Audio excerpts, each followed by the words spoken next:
Start करिए। Incorporation company अपन ने पढ़ लिया था। एक नॉर्मल कंपनी की बात करूं तो उसे एक सिंपल एक एप्लीकेशन फाइल करनी पड़ती है बच्चा। तो उस एप्लीकेशन फॉर्म का नंबर क्या है? 32। उस फॉर्म का नाम क्या है? नाम स्पाइस। तो उसी का वो नंबर है, उसी का वो नाम है। क्लास में आपका एक नाम होता है, एक रोल नंबर होता है, ठीक है। बस रोल नंबर की बात हो रही है, फॉर्म नंबर की, ठीक है। चलो, INC 33 नंबर है फॉर्म का, लेकिन वो फॉर्म एक्चुअल में है क्या? ई मेमोरेंडम। 34 फॉर्म का नाम है, लेकिन वो क्या है बच्चा? ई आर्टिकल, इलेक्ट्रॉनिक फॉर्म में। सेक्शन 8 के लिए बच्चा पहला वाला जो एप्लीकेशन है वो सेम है, बस बाकी के दो फॉर्म बदल जाएंगे, 13 और 31, दैट्स इट। जैसे ही आप बच्चा सारे के सारे डॉक्यूमेंट कहां सबमिट करते हो? आरओसी के पास। आरओसी सारे डॉक्यूमेंट को चेक करेगा। चेक करने के बाद देखेगा भैया सब सही है कि नहीं। सब कुछ सही होगा तो बच्चा वो आपको अप्रूव कर एक सर्टिफिकेट देगा। वो सर्टिफिकेट अगर मैं फॉर्मेट की बोलूं तो फॉर्मेट किस फॉर्म में दे रखा है बच्चा? INC 11 में, लेकिन उसका नाम क्या है? Certificate of incorporation. उसमें लिखा क्या होगा बच्चा? सिन। आपका इनकॉर्पोरेशन हो गया, ये कैसे पता चलेगा? इस फॉर्म से। उस फॉर्म में जो सिन मिल जाएगा, सिन मिल गया मतलब आपका रजिस्ट्रेशन हो गया। वो एक तरीके से रजिस्ट्रेशन ही नंबर होता है। क्या ये बात समझ में आ गई? चलो, डिटेल में पढ़ लिया था हमने। एक और फॉर्म पढ़ा था INC 35। आप चाहो तो कंपनी को इनकॉर्पोरेट करवाने के साथ साथ ये सारी चीजें भी करवा सकते हो, ये सारी चीजें भी करवा सकते हो बच्चा। सबसे पहले क्या बोला था कि भैया अगर आपको टैक्स में GST का रजिस्ट्रेशन करवाना है तो वो करवा सकते हो। देन बच्चा एम्प्लॉय प्रोविडेंट फंड में रजिस्ट्रेशन। आपकी कंपनी में अगर एम्प्लॉयज को इंश्योरेंस करवाया जाता है तो वो भी साथ में रजिस्टर्ड हो जाएगा। और साथ में बच्चा professional tax, bank account open हो जाएगा। और बच्चा जी शॉप स्टैब्लिशमेंट रजिस्ट्रेशन, इसमें अपने आप में एक पूरा एक्ट है। हर स्टेट का अपना अपना एक्ट होता है। अगर आपके स्टेट में रिक्वायरमेंट है तो यहाँ पे भी आपको करवाना पड़ेगा, अदरवाइज जरूरत नहीं। ये पूरा का पूरा हमने पढ़ लिया था। इन सारे डॉक्यूमेंट को आप दोगे बाकी की इंफॉर्मेशन के साथ, सब कुछ ठीक लगेगा तो ROC क्या कर देगा? आपको अप्रूव। That's it. पूरी प्रोसेस पढ़ ली थी, एकदम फ्रेश टॉपिक पढ़े। आगे बच्चा एकदम फ्रेश टॉपिक पढ़ रहे हैं। आइए अभी थोड़ी देर के लिए बुक को नहीं देखेंगे, थोड़ी देर के लिए अपन बुक को बिल्कुल भी देखने वाले नहीं है, ठीक है।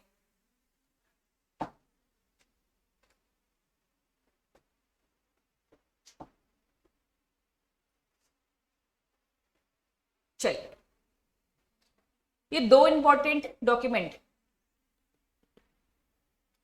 Memorandum of association, article of association. Memorandum आपको क्या बताता है? ऑब्जेक्ट। ये बोलता है क्या करना है, ये क्या करना है हमें कैसे पता चलेगा? ऑब्जेक्ट में। आर्टिकल बोलता है कैसे करना है, तो मतलब इसमें क्या लिखे होंगे? Rules and regulation. क्या ये बात समझ में आई? यही होता है, अच्छे से समझना। मैंने आपको बताया पहले प्रॉपर बनाना पड़ता था, अब बनाने की जरूरत नहीं है। अब बनाने की जरूरत नहीं है। तो बच्चा कुछ तो आपको बनाना पड़ेगा। एक फॉर्मेट दे रखा है, एक फॉर्मेट दे रखा है बच्चा। अब फॉर्मेट तो यहाँ इन लोगों ने वैसे ही बता दिया था, देखो 33 में 34 में तो दे रखा है ना, ठीक है। बस थोड़ी बहुत चीजें आपको उसमें लिखनी पड़ेगी, ठीक है। चलिए, अब होगा क्या? इन्होंने कहा आपकी कंपनी कौन सी है। आपसे पहले पूछा जाएगा आपकी कंपनी कौन सी है। कंपनी के हिसाब से अलग अलग फॉर्मेट दे रखा है, कंपनी के हिसाब से अलग अलग फॉर्मेट दे रखा है। टेबल ए में फॉर्मेट दे रखे बच्चा। टेबल ए में क्या दे रखे हैं? फॉर्मेट, ठीक है। इन्होंने बोला आपकी कंपनी लिमिटेड बाय शेयर, हमने पढ़ा था company limited bye share, company limited by guarantee और कंपनी अनलिमिटेड पढ़ा था। अगर आपकी कंपनी क्या है बच्चा? कंपनी लिमिटेड बाय शेयर, तो ये टेबल ए अभी दिखाऊंगी आपको। टेबल ए प्रैक्टिकली, टेबल ए में क्या दे रखा है बच्चा? पूरा का पूरा फॉर्मेट दे रखा है। किस चीज का फॉर्मेट दे रखा है? मेमोरेंडम का। किसका फॉर्मेट दे रखा है? मेमोरेंडम का। अगर कंपनी लिमिटेड बाय क्या बच्चा? गारंटी, लेकिन नॉट हैविंग शेयर कैपिटल। इन्होंने कहा कंपनी लिमिटेड बाय गारंटी पड़ा था, उसमें भी दो और वैरायटी है, कंपनी हैविंग शेयर कैपिटल और company not having share capital. लेकिन कंपनी लिमिटेड बाय गारंटी है, लेकिन उन्होंने बोला या तो आप शेयर कैपिटल रखो और या तो आप शेयर कैपिटल मत रखो। अगर आपकी कंपनी ने शेयर कैपिटल नहीं रखा है तो आपको कौन सा फॉर्मेट देखना है? बी। अगर आपकी कंपनी ने शेयर कैपिटल रखा है तो कौन सा देखना है? सी। अभी प्रैक्टिकली दिखाऊंगी, अभी बस देखो कि कौन सा फॉर्मेट फॉलो करना है। कंपनी क्या है बच्चा? Unlimited. Not having share capital तो D. Company unlimited having share capital तो ई। है क्या ये? A B C D, ये पूरे के पूरे क्या है बच्चा? फॉर्मेट्स, ठीक है। चलिए अब इन फॉर्मेट्स को मैं आपको दिखाऊंगी, लेकिन अगर आपको क्या बनाना है, मेमोरेंडम, अगर आपको क्या बनाना है, मेमोरेंडम, किसी भी कंपनी का मेमोरेंडम बनाना है तो ए देखना, बी देखना, सी देखना, डी देखना। मैंने आपको बोला आपकी कंपनी जो आप बना रहे हो वो अनलिमिटेड और हैविंग शेयर कैपिटल, मुझे बताइए कौन सा लगेगा, हैविंग शेयर कैपिटल, ई लगेगा। Company limited by guarantee, not having share capital, exam में ऐसे क्वेश्चन आए। एग्जाम में मेमोरेंडम कैसे बनाना है ये नहीं आने वाला, लेकिन प्रैक्टिकली मैं आपको दिखाऊंगी। लेकिन एग्जाम में क्या क्वेश्चन आने वाला है, एग्जाम में ये क्वेश्चन आएगा कि कंपनी हैविंग, कंपनी कहते हैं लिमिटेड बाय शेयर, तो कौन सा फॉर्मेट फॉलो करना है बच्चा, ए करना है। क्या ये बात समझ में? सेम बच्चा आर्टिकल को भी लेकर है, ए बी सी डी ई 5 थे, कितने टेबल थी बच्चा, 5, मतलब 5 फॉर्मेट थे। सबका मेमोरेंडम थोड़ा थोड़ा चेंज होता है, माइनर सा चेंज होता है, सबका मेमोरेंडम थोड़ा थोड़ा चेंज होता है। ऐसे ही आर्टिकल भी होता है। अगर आपकी कंपनी लिमिटेड बाय शेयर है तो आर्टिकल बनाने के लिए आपको कौन सा देखना है, एफ, ठीक है। कंपनी लिमिटेड बाय गारंटी लेकिन हैविंग शेयर कैपिटल, तो क्या होगा, टेबल जी। गारंटी लेकिन नॉट हैविंग, क्या है, एच। अनलिमिटेड हैविंग और नॉट हैविंग, तो बच्चा I and J. In short A B C D E F G H I J, दोनों के दोनों क्या बात करते हैं, कंपनी लिमिटेड बाय शेयर, यही पढ़ा ना, लिमिटेड बाय शेयर्स। बच्चा बी और बच्चा जी को जरा देखो, यहां पे क्या बोला है, कंपनी लिमिटेड बाय गारंटी, लेकिन क्या लिखा है, हैविंग शेयर कैपिटल, और वहां क्या लिखा था, ये बात याद रखनी है आपको, ये बात आपको याद रखनी है। फॉर्मेट दिखाऊंगी थोड़ी देर में, लेकिन पहले कॉन्सेप्ट समझ लो, ठीक है। ये बोलता है गारंटी, 2 मिनट बच्चा, ये क्या बोलता है, गारंटी, लेकिन ये क्या बोलता है, नॉट, और ये क्या बोलता है, हैव, ये बोलता है। नेक्स्ट देखो, एच क्या बोलता है, ऑपोजिट हो जाएगा ना, ये भी गारंटी है बच्चा, ये भी गारंटी है, लेकिन ये नॉट बोलता है और ये बोलता है हैविंग। समझ में आया बच्चा? अब आई देखो क्या लिखा है, अनलिमिटेड कंपनी, और क्या लिखा है, हैविंग। यहां पे क्या लिखा है, अनलिमिटेड और नॉट। इन शॉर्ट मेमोरेंडम जब हम देख रहे हैं तो पहले नॉट नॉट वाली चीज है, पहले नॉट नॉट है ना बच्चा। वापस कितने हैं फॉर्मेट, कितने हैं मेमोरेंडम में, कितने, 5, आर्टिकल में कितने, 5, ये तो सेम है, ए, ठीक है। सबसे पहले मेमोरेंडम का ए है और आर्टिकल का सबसे पहले क्या है बच्चा, एफ, दोनों सेम है, ठीक है। लेकिन बच्चा यहाँ बी है, इन्होंने बोला भैया नॉट हैविंग, मेमोरेंडम में पहले नॉट हैविंग आता है फिर हैविंग आता है बच्चा, नॉट हैविंग आता है फिर हैविंग आता है, लेकिन वहां पे क्या रहा है, पहले हैविंग फिर नॉट, हैविंग फिर नॉट। बस ये आपको याद रखना है, ताकि आपकी खिचड़ी ना पके, बस आपसे पूछा यही जाएगा। क्या ये बात समझ में आई? अब मैं प्रैक्टिकली आपको दिखाऊं बच्चा, फॉर्मेट सीएस बन जाओगे तो बच्चा कहां से कॉपी करना है, कहां वो आपको फॉर्मेट मिलेगा, ये सारी चीजें मैं आपको दिखाऊं। चल रैंडमली पूछ भी लूंगी, बताना भी पड़ेगा, ठीक है।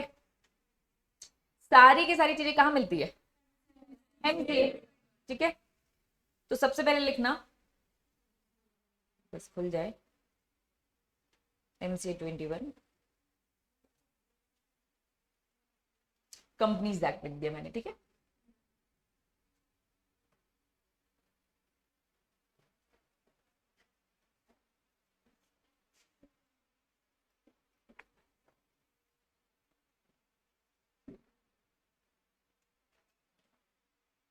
बच्चा टोटल सेक्शन कितने हैं कंपनीज एक्ट में, 470 सेक्शन कितने हैं पूरे चैप्टर्स 29 और शेड्यूल, बच्चा शेड्यूल नंबर 1 दिखा रही हूं आपको।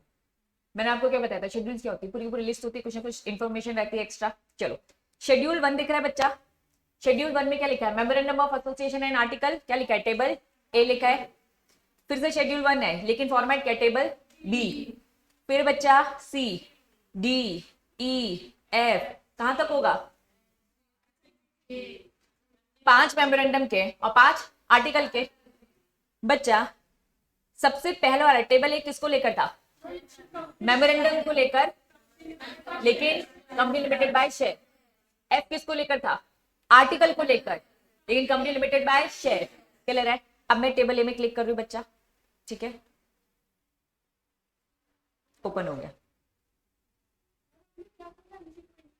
कंपनीज एक्ट, है ना। एक्चुअल में क्या है ना, MC 21 में भी मिल जाएगा आपको कंपनीज एक्ट, लेकिन डायरेक्ट लिख दोगे ना तो एकदम वहीं पहुंच जाओ, ठीक है।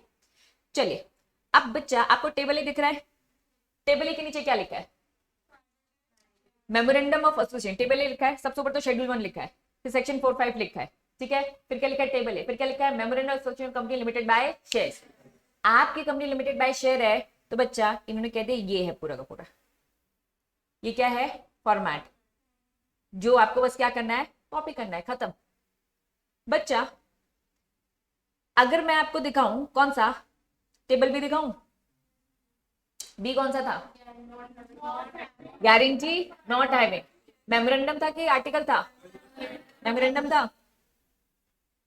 देखो टेबल बी के नीचे क्या लिखा है, मेमोरेंडम लिखा है of association company limited by guarantee, लेकिन क्या लिखा है, नॉट हैविंग शेयर कैपिटल। आपने कौन सी कंपनी बनाई है, आप बना रहे हो ना कंपनी, तो आपको आपको जो मेमोरेंडम फाइल करना है, आपको जो ई मेमोरेंडम कौन से फॉर्म में था, फॉर्म का नाम क्या था, INC 33, 32 तो मेन फॉर्म था, 33 34 है ना, 33 क्या था, ई मेमोरेंडम था। तो बच्चा ये फॉर्मेट होगा, क्या ये बात समझ में आई। अब बच्चा वापस से ए में दिखा रही हूँ क्योंकि वो सबसे सिंपल है, ताकि मैं चीजें समझा सकूं।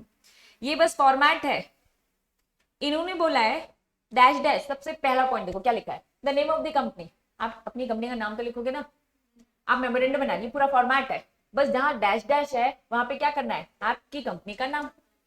अब यहाँ पे 10 कंपनी बना रहे, तो सबकी कंपनी का नाम अलग अलग होगा ना, ठीक है। तो फॉर्मेट ये करना है, जहां जहां डैश डैश है, जहां जहां डैश डैश है वहां पे बस क्या करनी है, चीजें फिल करनी है।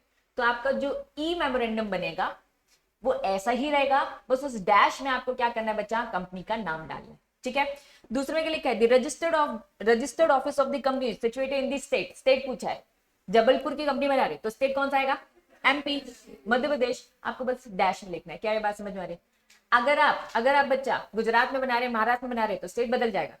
इन शॉर्ट जहां जहां डैश है वो आपको फिल करना है, लेकिन आपके सिलेबस में जिक्र तक नहीं किया है मेमोरेंडम का, आर्टिकल का, लेकिन एग्जाम में ऐसे क्वेश्चन पूछे जा सकते हैं, इसीलिए मैंने आपको फॉर्मेट बता दिया। आप अगर अपनी बुक में देखोगे कहीं नहीं लिखा है टेबल ABCDFGH, कुछ भी लिखा नहीं, लेकिन देखा गया है एग्जाम में ऐसे क्वेश्चंस आते हैं, इसीलिए मैंने थोड़ी गहराई तक, थोड़ी सी डिटेलिंग, थोड़ी सी डेप्थ तक आपको पढ़ा।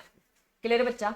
लेकिन ये सारी की सारी चीजें, हाँ बच्चा, हम एग्जीक्यूटिव में सीखते हैं, प्रॉपर एग्जीक्यूटिव में सीखते हैं, प्रोफेशनल में सीखते हैं, क्योंकि बीइंग अ CS तो आपको ये काम करना है ना।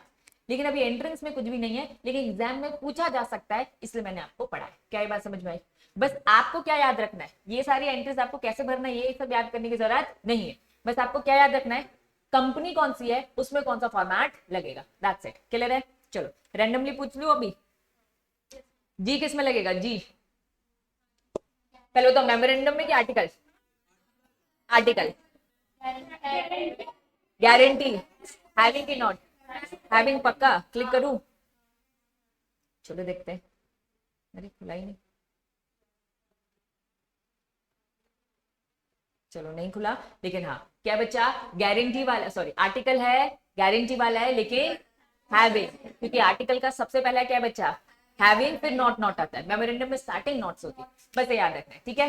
चलो वापस आते हैं, तो ये बच्चा आपको अपनी बुक में नोट डाउन करना पड़ेगा, क्योंकि आपकी बुक में ये नहीं मिलेगा। समझ में आ गया। चलिए अब एकदम फ्रेश टॉपिक की तरफ चलते हैं जो आपकी बुक में गिवन है। हेडिंग है बच्चा शेयर कैपिटल, स्टार्ट करें आज। अच्छा दिखा दो ये वाला, ये मेमोरेंडम का है ना, ऐसे ऊपर लिख देती हूँ, ये मेमोरेंडम का है,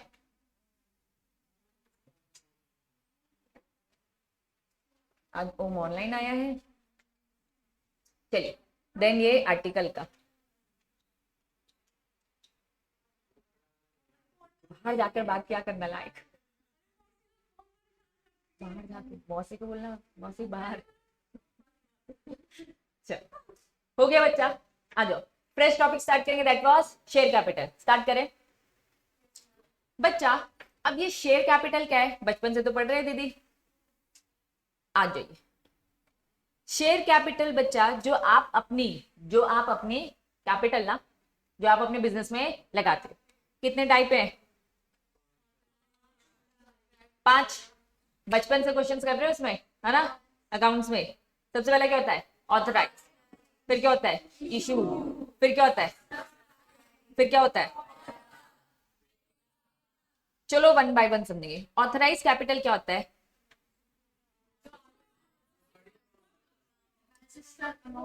वेरी गुड। मैक्सिमम जो अमाउंट होता है जो कि आरओसी आपको अप्रूवल देता है कि भैया इतना पैसा आप लगा रहे हो, इतना पैसा आप इश्यू कर सकते हो, जनता से ले सकते हो वापस। ऑथराइज्ड बच्चा, ये ऑथराइज क्यों है? क्योंकि आरओसी के पास रजिस्टर्ड है मैक्सिमम।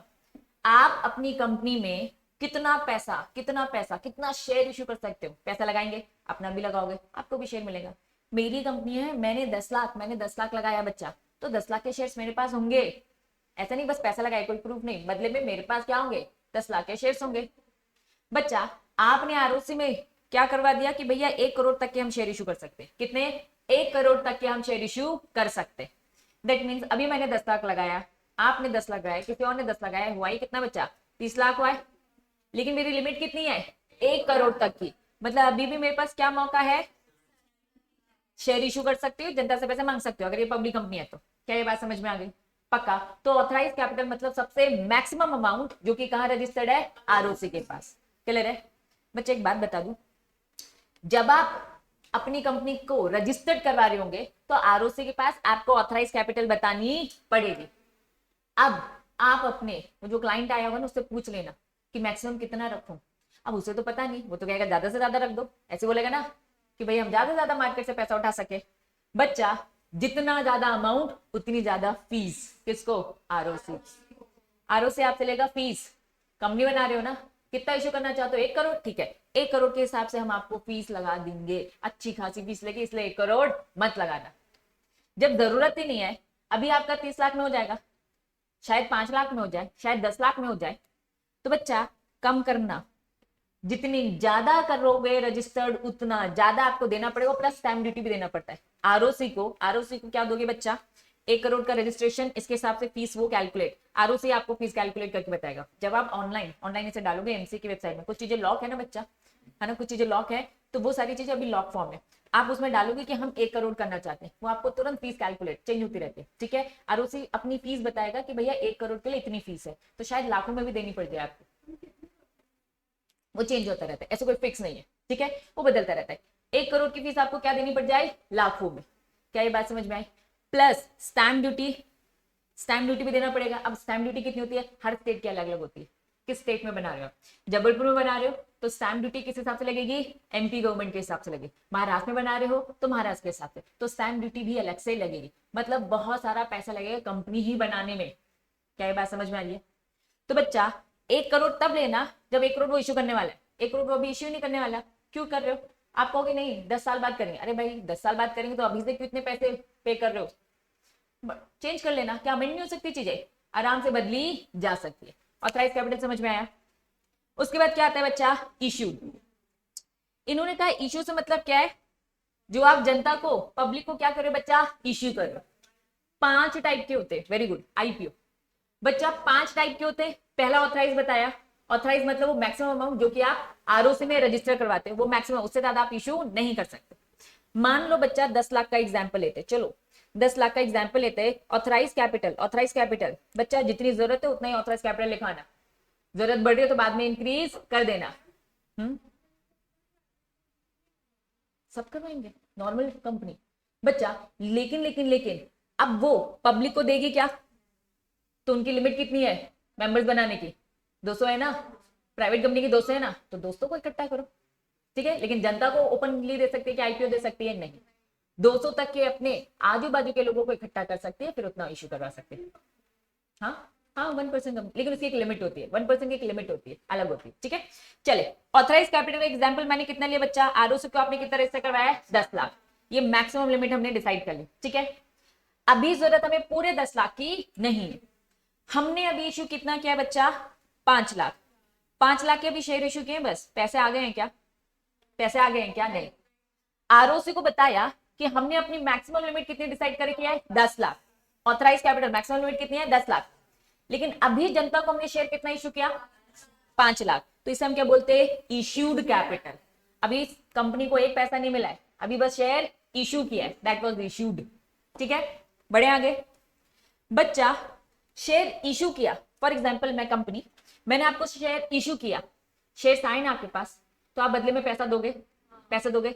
अगर आप पैसा दे रहे हो सब्सक्राइब्ड, बच्चा अगर आपने पैसा दे दिया, मैंने मांगे कितने थे आपसे, मैंने 5 लाख के शेयर इशू किए और आपने मुझे क्या किया, 5 लाख पैसे दे दिए, 5 लाख पैसे दे दिए, तो ये क्या हो जाएंगे, सब्सक्राइब। तभी आप सब्सक्राइबर बन जाते हो। स्टार्टिंग में जो सब्सक्राइबर्स होते हैं उनका नाम सब्सक्राइबर इसलिए हुआ है क्योंकि बच्चा बस नाम नहीं लिखवा रहे, पैसे भी दे रहे। सब्सक्राइब्ड मतलब आपने पैसे दे दिए। अब हमने तो भैया 11th-12th में पढ़ा है कि एक एप्लीकेशन बनी होता है, फिर क्या होता है, फिर फाइनल कॉल ले लेते। ठीक है बच्चा, अब समझना, सब्सक्राइब कैपिटल मैंने पूरे के पूरे 5 लाख के शेयर इशू कर दिए, लेकिन अभी आपने पूरे 5 लाख दे दिए, मतलब पूरे का पूरा पैसा दे दिया। लेकिन अगर आपने एप्लीकेशन बस दिया है तो क्या पूरे 5 लाख आ गए क्या, नहीं। मान लो अप्रोक्स 2 ही लाख आए हैं, कितने आए बच्चा, 2 लाख। वापस ऑथराइज कैपिटल कितनी है, 10 लाख। मतलब आरओसी को मैंने क्या बताया कि भैया मैं 10 लाख के शेयर इशू कर सकता हूं, यही है ना बच्चा। लेकिन अभी मैंने जनता को कितना इशू किया, 5 लाख। मैंने पूरे नहीं मांगे, मैंने कहा भैया बाद में मांगेंगे, अगले साल मांगेंगे, अभी 5 लाख से काम चला है। तो बच्चा दैट वाज इशू मतलब मैंने अभी शेयर बस इशू किया, मेरे पास पैसे आए नहीं, पूरे के पूरे पैसे आ गए तो 5 लाख आ गए। लेकिन जरूरी नहीं है ना कंपनी पूरे पैसे मंगाए, कंपनी टुकड़ों टुकड़ों में पैसे मंगा सकती है। कंपनी में तोड़ तोड़ कर पैसा मंगाए, उन्होंने कहा भैया अभी एप्लीकेशन दो, अभी बोला एप्लीकेशन दो, अलॉटमेंट दो, फर्स्ट कॉल फाइनल, पूरे मंगा लिए तो 5 लाख आ गए, पूरे नहीं मंगाए, मैंने कहा अभी बस एप्लीकेशन दो। ठीक है, तो कितना है बच्चा, 2 lakh. Very very very good. ये 90% वाला कॉन्सेप्ट कहां पढ़ा, 12th में पढ़ा था, क्या बोलता है 90% वाला कॉन्सेप्ट बच्चा, 90% का पैसा नहीं आया तो कैंसिल हो जाएगा, यही पढ़ा है ना पक्का बच्चा। मैंने एप्लीकेशन कितने की दी थी, एप्लीकेशन बोलो, शेयर इश्यू कितने के करे थे, 5 लाख के करे थे पक्का। सारे के सारे लोगों ने बोला कि हम शेयर्स लेने को तैयार है, लेकिन अभी कौन सा अमाउंट भेज रहे, एप्लीकेशन। तो बच्चा हर बंदे का मैं 10 के हिसाब से कैलकुलेट कर लूंगी ना, हर बंदे का मैं 10 के हिसाब से कैलकुलेट करूंगी। ठीक है, सबने बोला दीदी हम देने को तैयार है, आपने एप्लीकेशन भेजी, मतलब क्या कि हम शेयर खरीदने में इंटरेस्टेड है विथ पैसा। एप्लीकेशन भेजी बच्चा, ये एप्लीकेशन अमाउंट क्यों बोला जाता है, मैंने शेयर इशू किया, आप अब मुझे पैसे दोगे, पैसे दोगे मतलब आप क्या कर रहे हो, मेरे इन ऑफर को क्या कर रहे हो बच्चा, एक्सेप्ट कर रहे हो। अब आपको 10 रुपए, सबको 10 रुपए देना था, लेकिन अभी एप्लीकेशन में कितने रुपए दिए, 3 रुपए दिए, मान लो कितने रुपए दिए बच्चा, 3 रुपए। तो बच्चा 10 रुपए देने को तैयार है ना, अभी मांगे मैंने कितने, 3, लेकिन ऐसे करके 10 तो सब देने को तैयार है ना, मुझे मालूम मेरा 100% आ रहा है, ये कैलकुलेट हो जाएगा नंबर ऑफ एप्लीकेशन से। ठीक है, तो इससे पता चल जाएगा 90% हो रहा है कि नहीं। अब इस 90% में हमें एप्लीकेशन एक्सेप्ट हो गई ये देखा जाता है, लेकिन पैसे तो हम टुकड़े टुकड़ों में मंगा रहे, पार्ट में मंगा रहे, समझ में आया पक्का। तो इस चक्कर में या तो कंपनी की मर्जी होती है पूरा एक बार में मंगाओ, पूरा एक बार में मंगाओ तो कितना मांग लूंगी बच्चा, 5 लाख, या तो मैं थोड़े थोड़े पार्ट में मंगाऊँ तो कितना आ रहा है बच्चा, 2 लाख। फिर बाद में मैं अलॉटमेंट के टाइम पर बच्चा, फिर मैं फर्स्ट कॉल, फिर मैं फाइनल कॉल में अलग अलग करके मंगाऊंगी, क्लियर है पक्का। वापस ऑथराइज कैपिटल मैक्सिमम 10 लाख, जो हमने आरओसी को बोला हम 10 लाख तक इशू कर सकते हैं। अभी मैंने कितना इशू किया, इशूड कितना था, 5 लाख, सब्सक्राइब्ड कितना हुआ, 2 लाख। अभी मेरे एग्जांपल में कितना है, 2 लाख, 2 लाख की दिया, एप्लीकेशन दिया। ठीक है, फिर क्या लिखा है, एप्लीकेशन भी मंगा लिया, अलॉटमेंट भी मंगा लिया। अब ये क्या लिखा है, 2 लाख पहले मिल चुके थे तो दोबारा क्यों मंगा रहे, बचा है ना पैसा, पूरा पैसा आ गया, नहीं आया तो बच्चा कॉल कर रहे हैं, अब फर्स्ट कॉल फाइनल कॉल मंगवा रहे हैं, है ना। हाँ हाँ, कंपनी की मर्जी होती है, ऑप्शन होता है उसके बाद। अगर उसे लग रहा है कि भैया मेरा एक ऐसा प्रोजेक्ट है कि धीरे धीरे पैसा है तो वो धीरे धीरे करेंगे, उसको लगेगा नहीं भैया एक बार में पूरा पैसा चाहिए मुझे तो पूरा, तो अपनी खुद की रिक्वायरमेंट्स होती है। लेकिन जनरली कंपनी एक बार में पूरा पैसा मंगाती है, क्योंकि बच्चा बार बार पैसे बुलवाने की क्या होती है, एक कॉस्ट होती है। बच्चा अभी दोबारा से पैसे मांगेंगे, किसी के पास होगा, किसी ने खर्च कर दिया होगा, आपने बोला हाँ मैं पूरा 10 रुपए देने को तैयार हूँ, मैंने कहा रुक जा अभी एप्लीकेशन देना, क्योंकि मैंने कहा मेरे पास भी पूरा आ जाएगा तो कहीं और खर्चा ना हो जाए, है ना। आपका भी यही था कि दीदी पूरे ले लो, नहीं तो हम भी खर्चा कर देंगे। आज हम खरीदने को तैयार है, आपने बस एप्लीकेशन लिया, 1 महीने बाद मांगा, बच्चे की फीस देनी थी दे दिया, कहीं और राशन खरीदना था लग गया बच्चा, मतलब खर्चा हो गया ना। अब जब कॉल करके मंगाया, हर कोई पैसा देता था, पढ़ते थे अकाउंट्स में, कोई पैसा दे पाता था, कोई पैसा नहीं दे पाता था, तभी तो फोरफिट करते थे। ये फोरफिट करने की सिचुएशन क्यों आती थी? क्योंकि जब हम टुकड़ों में पैसा मंगाते हैं तो क्या होगा, भैया नहीं मिलेगा पैसा, फोरफिट हो जाएगा। इसीलिए कंपनी क्या सोचती है कि भैया पूरे ही मंगा लो, तो इसलिए कंपनी के पास दोनों ऑप्शन है, थोड़े थोड़े करके मंगाओ या फिर पूरे। पूरे मंगाना ज्यादा अच्छी बात है, ठीक है।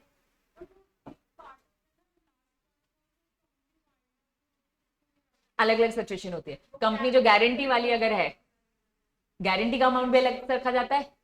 कंपनी की मर्जी है ना, कंपनी की मर्जी है कि वो अपना फाइनल कॉल पहले भी मंगवा सकती है ना।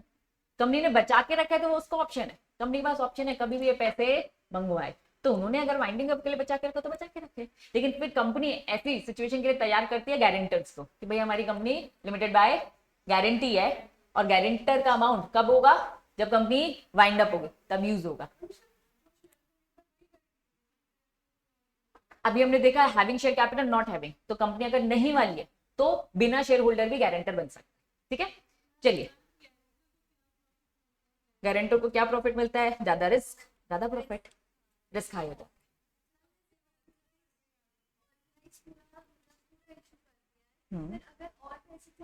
ऑथराइज को फिर चेंज करना पड़ेगा, फिर आरओसी को फॉर्म देना पड़ेगा और फिर फीस देनी पड़ेगी, ठीक है।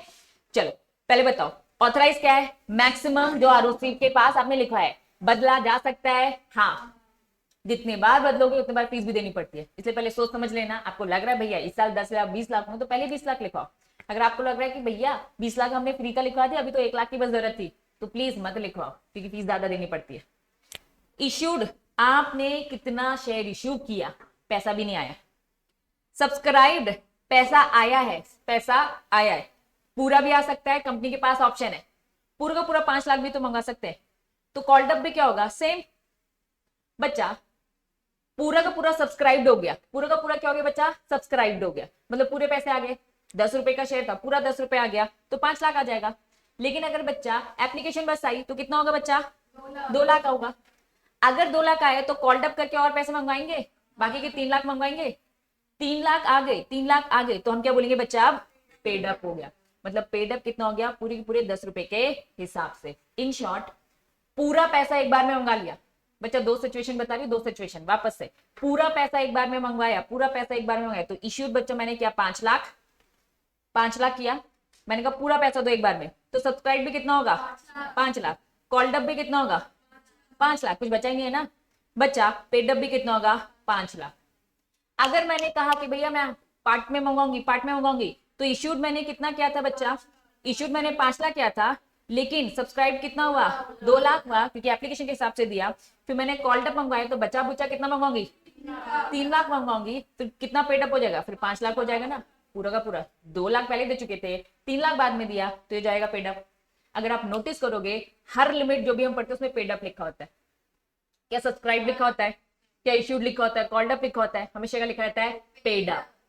लिमिट जब आपने देखी होगी, मतलब कंपनी को कितने पैसे पे हो गए हैं, तो 5 लाख का पेड अप है, ये देख रहे हैं। ऑथराइज कैपिटल नहीं, ये तो कंपनी की लिमिट है ना, कितना शेयर इश्यू कर सकती है।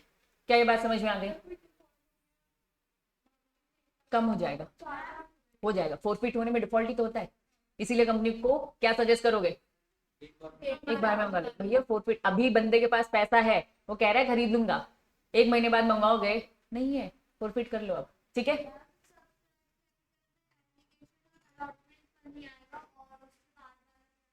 कॉल्ड अप में फर्स्ट कॉल फाइनल कॉल, हाँ मर्जी है कैसे मंगानी जनरली, लेकिन पहले एप्लीकेशन ही मंगवाई जाती है, बाद में अलॉटमेंट फर्स्ट कॉल सीक्वेंस होता है, ठीक है। क्लियर है बच्चा, चलिए फटाफट अपनी बुक के देखेंगे। शेयर कैपिटल, सबसे पहले उन्होंने कहा भैया कैपिटल समझो, कैपिटल क्या होती है, तो बिजनेस में पैसा लगाया जाता है, यही होता है। चलिए इन्होंने बोला एक लेमन, लेमन मतलब कॉमन, ठीक है। कॉमन मैन की अगर मैं बात करूं तो कॉमन मैन के हिसाब से कैपिटल क्या है, पैसा, क्योंकि अब आप कॉमर्स के स्टूडेंट बन चुके हो इसलिए आपको कैपिटल समझ में है, ठीक है। 11th-12th में आपको कैपिटल समझाया गया, अदरवाइज वो क्या है, एक बिजनेस में मनी लग रहा है, पैसा लग रहा है, कैपिटल है क्या, मनी, पैसा, that's it. Capital has raised by the issue of share, कि कैपिटल कैसे रेज किया जाता है, कैसे मंगवाया जाता है, शेयर इश्यू कर कर। बच्चा share is a share capital of the company. अब ये शेयर क्या होता है बच्चा, 5 लाख का मेरे पास शेयर कैपिटल हो गया। तो शेयर मतलब क्या, आपने कितना शेयर दिया, ठीक है, आपने 10 लगाए, किसी ने 50 लगाए, किसी ने 1 लाख लगाया, तो ये सबका खुद का एक अपना शेयर होता है, उन्होंने इतना कंट्रीब्यूट किया। तो शेयर मतलब क्या, उनका खुद का पर्टिकुलर कंट्रीब्यूशन, यही होता है। इंक्लूड स्टॉक, अब इन्होंने बोले भैया स्टॉक भी इंक्लूड करता है। शेयर समझते हैं, स्टॉक क्या होता है, बहुत सारे शेयर जब इकट्ठे हो जाते हैं, बंच ऑफ शेयर्स होता है, ठीक है। तो शेयर मतलब एक शेयर होता है, और बंच ऑफ शेयर्स को हम क्या बोलते हैं, स्टॉक। एक्सेप्ट इनमें का थोड़ा सा डिफरेंस रहता है। इन्होंने कहा वैसे तो शेयर और स्टॉक एक ही होता है, वैसे तो शेयर और स्टॉक एक ही होता है। शेयर भी क्या होता है बच्चा, कंट्रीब्यूट क्या है, स्टॉक भी क्या है, कंट्रीब्यूशन, लेकिन इसका कंट्रीब्यूशन थोड़ा सा ज्यादा होता है। उन्होंने कहा हाँ डिफरेंस होता है। डिफरेंस क्या होता है, शेयर एक सिंगल होता है और स्टॉक बहुत सारे शेयर्स होते हैं, ये इसका एक डिफरेंस होता है, ठीक है। इन्होंने कहा ये अलग अलग टाइप को से क्लासिफाइड किया जाता है। टोटल कितने थे क्लासिफिकेशन, 5 था। पहला ऑथराइज था, ऑथराइज को बहुत सारे नाम से जाना जाता है, नॉमिनल भी और रजिस्टर्ड भी। अब एग्जाम में किसी भी तरीके से पूछ लिया जाएगा। Authorise capital is also known as बच्चा रजिस्टर्ड और nominal.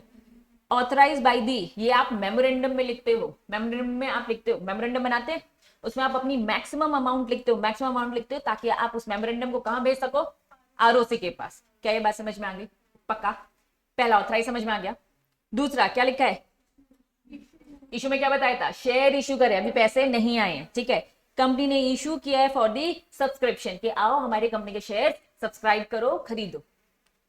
Subscribed, subscribe by the member. अब मेंबर्स क्या करेंगे बच्चा, सब्सक्राइब करेंगे, और यही बोलता है 90% अगर सब्सक्राइब होता है तो आगे कंटिन्यू करेंगे, अदरवाइज पूरा पैसा रिफंड करना पड़ जाता है। ये सब्सक्राइब कैसे पता चल जाएगा, नंबर ऑफ एप्लीकेशन से।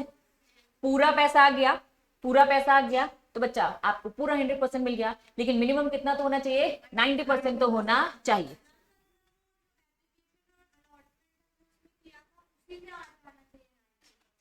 पूरा 90% पैसा उस टाइम पे नहीं आना चाहिए। 90% लोगों ने हाँ बोल दिया कि हम शेयर खरीदने को तैयार, भले पैसा वो बाद में दे दे, क्योंकि अभी तो 2 रुपए के हिसाब से दिया है, 3 रुपए के हिसाब से दिया, 90% पैसा पूरा आ गया क्या, 90% लोग थ्रू एप्लीकेशन हाँ बोल दे कि हम खरीदने को तैयार, ठीक है।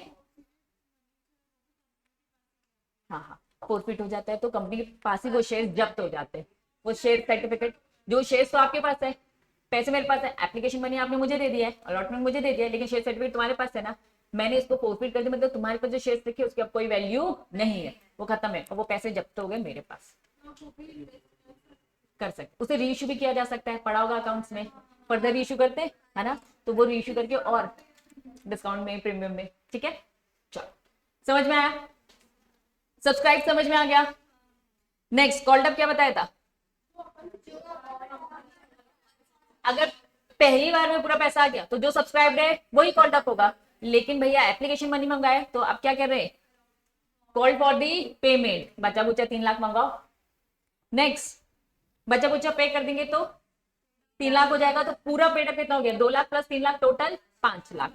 बचा अमाउंट रिसीव एज पेड, कितना अमाउंट जो टोटल आपको रिसीव हो गया। क्या ये 5 कैपिटल शेयर कैपिटल समझ में आ गया बच्चा। अब इसके बाद बचपन से पढ़ रहे हो ये इक्विटी प्रेफरेंस, क्या होता है इक्विटी, मेहमान रहते है ना,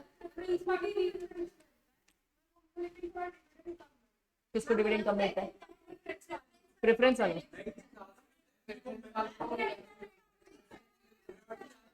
पहले मिलता है। अच्छा एक काम, रुको रुको रुको, कुछ बोलना चाहते बोलो, जिसको मैं बोलूंगा ना वो बोलेगा, नहीं तो सब बोलना चालू कर। Very good, very good, very good. चाहे फायदा हो चाहे ना हो, प्रेफरेंस वालों को देना पड़ेगा। फायदा होगा तो मिलेगा इक्विटी को, लॉस होगा तो मिलेगा नहीं, लेकिन प्रेफरेंस शेयर होल्डर्स को तो मिलता ही मिलता है, ठीक है। और कुछ पॉइंट्स बताना चाहते हो, वोटिंग राइट्स किसके पास होते हैं, क्योंकि वो घर के मालिक हैं। इक्विटी, इक्विटी शेयर होल्डर हमेशा मालिक माने जाते हैं, प्रेफरेंस शेयर होल्डर मालिक नहीं होते, याद रखना। कंपनी, बस वेरी गुड, कंपनी में रेट फिक्स नहीं रहता, किसका, इक्विटी का, ठीक है। चलो कुछ जनरल बातें हैं, फटाफट पढ़ लेते हैं बच्चा, है ना, क्योंकि पढ़ा हुआ है आपने। इक्विटी शेयर्स और प्रेफरेंस शेयर्स। इक्विटी शेयर जिसने होल्ड किया उसे हम बोलते हैं equity share holder. Preference share जिसने होल्ड किया उसे क्या बोलते हैं? Preference share holder. Profit, equity share holder को कितना प्रॉफिट मिलेगा? It's depend on the profit. Profit ज्यादा होगा तो ज्यादा प्रॉफिट, अगर प्रॉफिट कम हुआ तो कम, अगर प्रॉफिट नहीं हुआ तो कुछ मिलेगा नहीं मिलने वाला। प्रेफरेंस शेयर होल्डर को बोला भैया ज्यादा प्रॉफिट हुआ कोई फर्क नहीं पड़ता, तुम्हारा फिक्स है। कम प्रॉफिट हुआ उन्हें डरने की जरूरत नहीं है, फिक्स है। लॉस हुआ डरने की जरूरत नहीं है, फिक्स है। क्या ये बात समझ में आई? तो इक्विटी शेयर होल्डर ज्यादा रिस्क उठा रहा है, तो कल को ज्यादा प्रॉफिट होगा तो ज्यादा डिविडेंड भी मिलेगा। प्रेफरेंस शेयर होल्डर तो भैया रिस्क ही नहीं ले रहा ना, तो फिक्स है, ठीक है। लॉस में भी उसको फिर फायदा भी होगा। क्लियर है? दूसरा, पहले हमेशा किसको प्रायोरिटी मिलेगी? प्रेफरेंस को, बिफोर इक्विटी शेयर होल्डर। बच्चा प्रेफरेंस राइट हमेशा हमेशा किसका है बच्चा? इक्विटी शेयर होल्डर का। मान लो, सॉरी, प्रेफरेंस शेयर होल्डर का। मान लो कंपनी बंद हो रही है, कंपनी के सारी चीजें बेचकर चुकाना है, तो हमेशा हमेशा किसको पहले प्रेफरेंस मिलेगा? प्रेफरेंस शेयर होल्डर, ठीक है। हमेशा इन्हीं को प्रेफरेंस मिलता है हर जगह, चाहे वो डिविडेंड को लेकर हो जाए बच्चा, चाहे वो आपकी कंपनी खत्म हो रही है, बर्बाद हो गई, बंद हो गई है, तो भी इन्हीं को मिलेगा, ठीक है। नेक्स्ट, वाइंड अप मतलब क्लोज हो रहा है, बंद हो रहा है, तो क्या लिखा है? पेड फर्स्ट, यही हो रहा है, ठीक है। ये क्या लिखा है? Paid after preference share holder. बचेगा तो मिलेगा, नहीं बचा तो नहीं मिलेगा, भैया रिस्क है। बच्चा वोटिंग राइट्स हमेशा हमेशा हमेशा किसके पास होती है? Equity share holder. For example director appoint करना है, कंपनी की जितनी भी जनरल मीटिंग्स होती है, जितनी भी बच्चा मीटिंग्स होती है, उन सारी मीटिंग्स में हमारे इक्विटी शेयर होल्डर आते, दोनों में आएंगे, इक्विटी भी और प्रेफरेंस भी। लेकिन जब वोटिंग करवाई जाएगी तो प्रेफरेंस होल्डर्स को बोलेंगे भैया साइड हो जाए, तुम्हें वोट करने की जरूरत नहीं है, इक्विटी तुम लोग हाथ खड़े करो, कौन फेवर कर रहा है और कौन अगेंस्ट। समझ में आया? तो वोटिंग राइट्स मालिक को ही मिलेगा, प्रेफरेंस होल्डर को नहीं, ठीक। चलिए, right to participate in the management. बच्चा अब मैनेजमेंट में मतलब बोर्ड ऑफ डायरेक्टर की बात हो रही, ठीक है। इन्होंने कहा भैया बोर्ड ऑफ डायरेक्टर तो अलग होते हैं, अगर कल को कुछ भी बात आती है तो उंगली करेंगे, मैनेजमेंट में इंटरफेयर करने का हक किसके पास है बच्चा? इक्विटी शेयर होल्डर को, क्योंकि मालिक है ना, उनको कंपनी चलाने, उनका पैसा लगा है, ठीक है। तो प्रेफरेंस होल्डर के पास ना वोटिंग होती है ना मैनेजमेंट में कोई भी राइट्स होते हैं, ठीक है, उनको बस पैसा लेकर चले जाना है। अब आपकी बुक में दिखेंगे कुछ नहीं, बस ये सारी बातें लिखी। इक्विटी शेयर होल्डर मतलब ऑल शेयर कैपिटल बच्चा जो कि प्रेफरेंस नहीं है। कैसी डेफिनेशन दे दी उन्होंने? ये तो वैसे दे दिया ना, पब्लिक कंपनी है ना, प्राइवेट कंपनी क्या है? पूरे पॉइंट्स। और पब्लिक कंपनी वो है जो कि प्राइवेट कंपनी नहीं है। होल्डिंग कंपनी कौन सी कंपनी होती है? वेरी गुड, याद है ना, पक्का। चलो 1 मिनट बच्चे, बस रिज्वाइन करवा लूं मैं। हाँ 1 घंटे।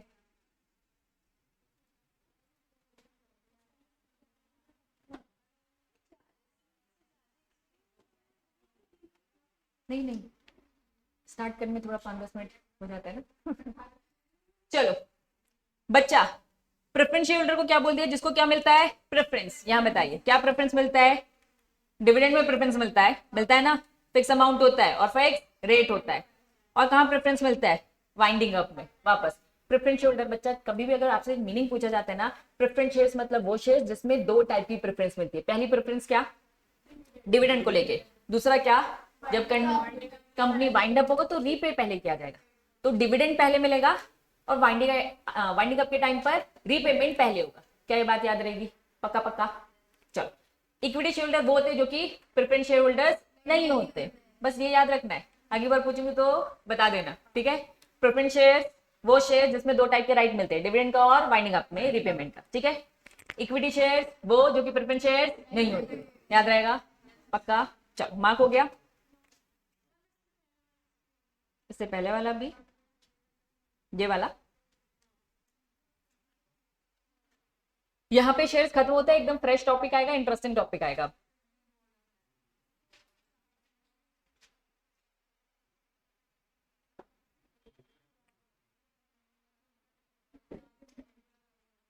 बच्चा टेबल ई किस में लगता है? टेबल ई अनलिमिटेड हैविंग कि नॉट हैविंग?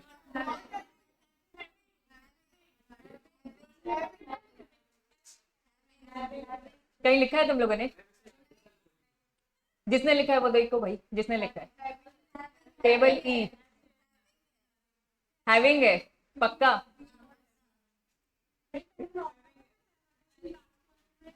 ई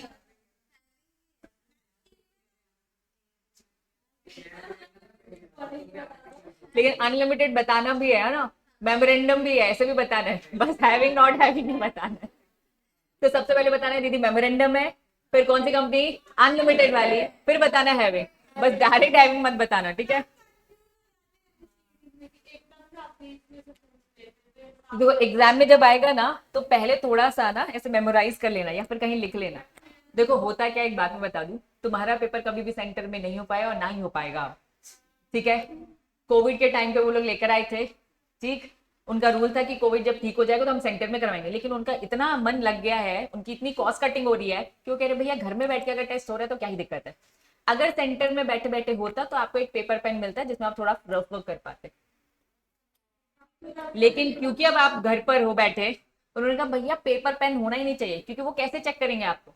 सेंटर में तो एक मैम होगी ना, एक सर होंगे ना जो इन्विजिलेट करेंगे, घर में कौन है, तो आप तो बुक में भी कर सकते हो, बुक ही खोल के बैठ सकते हो ना नीचे, किसको क्या पता चल रहा है। इसलिए उन्होंने कहा ना पेपर रखना ना पेन रखना, इट्स अ रूल, लेकिन सेंटर में ये फैसिलिटी मिलती, तो इसलिए दिमाग में थोड़ा मेमोराइज करना, लिखना कुछ भी अलाउड नहीं है, यही मजबूरी है। लेकिन सेंटर में आज तक पेपर ही नहीं हुआ ना, और ना ही अब होगा। कोविड तो हो गया ना ठीक, एग्जीक्यूटिव वाले तो सेंटर में जाके दे रहे हैं, तुम लोग को क्यों नहीं देने को मिल रहा। सेंटर में ज्यादा बेटर है, क्यों बच्चा, क्योंकि कहीं आप टेक्निकली फंसते हो तो एक्चुअली में कोई है ना हेल्प करने वाला। यहाँ बेचारे नेट के भरोसे बैठे हैं, वहां पे नेटवर्क अगर जाता है तो उस कॉलेज का उस स्कूल का प्रॉब्लम, हमारा नहीं ना। यहाँ हमारा वाईफाई बहुत स्ट्रांग होना चाहिए, नहीं हो पाएगा, वही ना। इसीलिए तो ये सारी इतनी टेक्निकल इश्यूज होते हैं, टेक्निकल बच्चा अलग परेशान होता है। आज तक थोड़ा ना कुछ आपने ऐसा टेस्ट दिया, क्या आप यूज टू हो क्या इन सारी चीजों से, फर्स्ट टाइम दे रहे हो, बच्चा पैनिक हो जाता है। मौका देते हैं, मौका, वो बहुत मौके देते हैं, उनको मालूम है कि टेक्निकली बहुत बच्चे फंसते हैं, अगर पेपर खराब भी हो जाए, मतलब कि नहीं कंडक्ट हो पाया, तो नेक्स्ट है ना आपको एक मेल आ जाएगा कि भैया दोबारा से रीटेस्ट हो रहा है, तो ऐसा वो अपनी तरफ से पूरा बेस्ट दे रहे हैं। लेकिन हाँ हर चीज के फायदे नुकसान है सेंटर में, लेकिन पैसे बच रहे हैं ना इंस्टीट्यूट के। एक सेंटर, वहां जाना, वहां पे इन्विजिलेटर, उसकी फीस देना, कॉलेज वालों को कुछ पैसे देना, पैसे बचा रही है, समाज क्यों लगाएंगे। ठीक है चलो मार्क हो गया, जल्दी करो।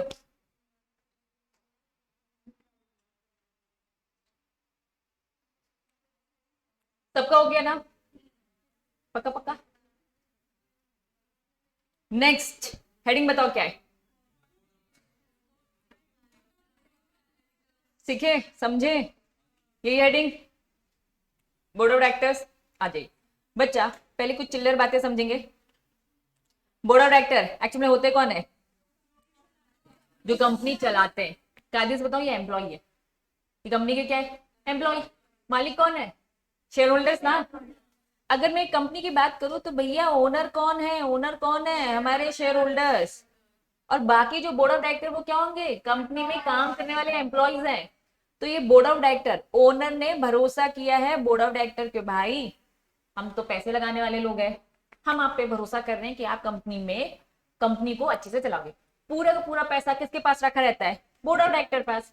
ओनर ने तो पैसे दे दिए ना, ये पैसा किसके पास संभाल के रखा है, board of director. Board of director को पूरा पैसा दे दिया, भैया तू सही जगह पैसा लगाएगा, हमें भरोसा है। तो इन बोर्ड ऑफ डायरेक्टर को भी कौन अपॉइंट करता है बच्चा, हम ही ओनर, हम ही मेंबर्स अपॉइंट करते हैं। ठीक है बच्चा चलिए, तो बोर्ड ऑफ डायरेक्टर कौन होते हैं, people who run the company are known as board of director. बच्चा एक बंदे को तो हम सिंगल डायरेक्टर बोलेंगे, लेकिन जब यही बंच हो जाता है तो इसे हम क्या बोलते हैं, बोर्ड ऑफ डायरेक्टर। पूरी टीम को हम बोर्ड ऑफ डायरेक्टर बोलते हैं, अदरवाइज एक डायरेक्टर। ठीक है चलिए बच्चा, every company shall have board of director, क्या लिखा है, इंडिविजुअल। थोड़ी सी लीगल लैंग्वेज को पढ़ना सीखो, जहां कहीं इंडिविजुअल हो जाएगा इंसान, जहां कहीं इंडिविजुअल वर्ड आएगा दैट मींस वो किसी बात कर रहे हैं, इंसान। कंपनी को चलाने वाले जो बोर्ड ऑफ डायरेक्टर होंगे वो हमेशा क्या होंगे बच्चा, इंसान होंगे। इनका मतलब ये है, एक कंपनी शेयर होल्डर बन सकती है क्या, बन सकती है। आईटेक्स कंपनी रिलायंस कंपनी के शेयर्स खरीद ले, क्या एक कंपनी दूसरी कंपनी के शेयर्स खरीद सकती है, इनके एक कंपनी दूसरी कंपनी में बोर्ड ऑफ डायरेक्टर बन सकती है। बोर्ड ऑफ डायरेक्टर बनने के लिए आपको क्या बनना होगा? इंसान। क्या बोर्ड ऑफ डायरेक्टर ओनली इंसान होते हैं? हाँ। क्या शेयर होल्डर ओनली इंसान होते हैं? इंसान हो भी सकते हैं और नहीं भी हो सकते, इसलिए तो बोला। तो पैसा लगा भी सकते हैं और नहीं भी। तो कंपनी क्या एक शेयर होल्डर बन सकती है? हाँ। कंपनी का मेंबर बन सकती है? हाँ। क्या ये बात समझ में आई? वापस एग्जाम में घुमा फिरा के क्वेश्चन पूछे जाएंगे। क्या ये बात समझ में आ गई? आईटेक्स एक कंपनी है, रिलायंस एक कंपनी है। आईटेक्स कंपनी रिलायंस कंपनी के शेयर्स खरीदेगी तो आईटेक्स कंपनी शेयर होल्डर बन जाएगी।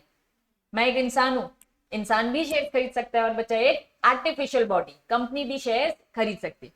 लेकिन मैं इंसान हूं, मैं रिलायंस कंपनी का बोर्ड ऑफ डायरेक्टर बन सकता हूं, लेकिन क्या बच्चा कंपनी बन सकती है? नहीं। बोर्ड ऑफ डायरेक्टर के इंडिविजुअल होना कंपलसरी। ठीक है, चलिए। Any person other than individual like a body, corporate firm, ये सारे लोग बच्चा डायरेक्टर नहीं बन सकते।